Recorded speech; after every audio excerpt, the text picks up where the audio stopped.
বিরোধী, আল্লাহ বিরোধী, রাসূল বিরোধী, শরীয়ত বিরোধী বার করেছে কারা? শিক্ষিত গুমরাহ নেতারা বার করেছে। ধর্ম যার যার, উৎসব সবার। এটা জানেন কত বড় ইসলাম বিরোধী কথা?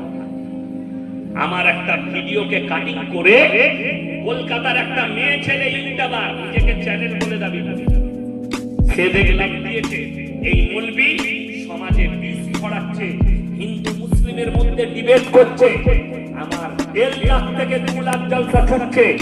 কোন বাপের বেটা হিন্দু মুসলিম যদি একটা আমার ক্লিপ বার করতে পারে যে আমি কারো ধর্মকে গালি দিয়েছি, কারো দেবদেবীকে গালি দিয়েছি, সমাজের মুখে জীবনে আর কথা রাখবো না, জীবনে গালি দিইনি। আমার আল্লাহ নিষেধ করেছেন তোমরা কেন দেবদেবীকে কারো ধর্মকে গালি দিও না। এটা নবীকে বলেছেন, হে নবী বলে দাও তোমার উম্মত উম্মতিকে। আল্লাহ রাসূল বললেন কারো দেবদেবীকে গালি দিও না, কারো